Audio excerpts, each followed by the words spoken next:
रायगड जिल्ह्यातील नवीन अपडेट जाणून घेण्यासाठी आपले रायगड या यूट्यूब चॅनलला लाईक करा, शेअर करा आणि सबस्क्राईब जे आहे त्यासाठी प्रशासन कसं सज्ज आहे आणि कशा पद्धतीची व्यवस्था आपण केलेली आहे? प्रथमतः पनवेल महापालिकेच्या वतीने मी या शहरातील सर्व मतदार आणि नागरिकांचे ही मतदान प्रक्रिया शांततेत आणि सहकार्याने पार पडल्याबद्दल आणि आपण उत्स्फूर्तपणे सहभाग घेतल्याबद्दल मी सर्वांचे आभार व्यक्त करतो.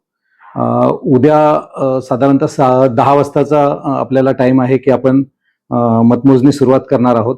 महापालिकेच्या 6 निवडणूक कार्यालयांच्या अनुषंगाने 6 मतदान मोजणीचे केंद्र निश्चित करण्यात आलेले आहे आणि याच ठिकाणी त्याचे स्ट्रॉंग रूम आहेत.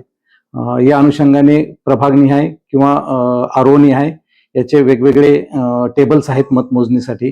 प्रभाग क्रमांक 1 साठी 16 मतदानाचे टेबल असतील, 2 साठी 10 टेबल असतील, 3 आणि 4 साठी 12 टेबल आहेत, 5 साठी 10 टेबल आहेत आणि 6 साठी 16 टेबल आहेत. या अनुषंगाने त्यांचे फेरीनिहाय आणि प्रभागनिहाय यांची मतमोजणी केली जाणार आहे.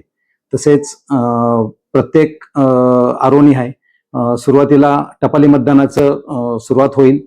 त्याची मतमोजणी सुरू झाल्याच्या नंतर आपण मशीनवरील मोजणी सुरुवात करणार आहोत. एका प्रभागाची मतमोजणी पूर्ण झाल्याच्या नंतर पुढील प्रभाग घेण्यात येईल आणि या सर्वांचं एकत्रित रिपोर्टिंग आपण त्या अनुषंगाने करणार आहोत. मतमोजणीच्या ठिकाणी सर्व 6ही ठिकाणी आपण मीडिया सेलची व्यवस्था करण्यात आलेली आहे.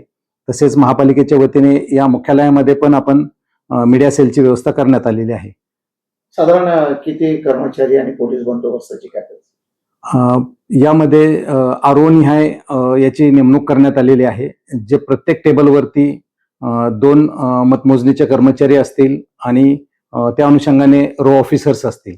तसेच या सर्व यंत्रणेमध्ये आवश्यक तो पोलीस बंदोबस्त 200 मीटर पर्यंतचा आणि त्या अनुषंगाने त्यांची पार्किंग आणि इतर PS सिस्टीम वगैरे याचं सर्व नियोजन करण्यात आलेलं आहे.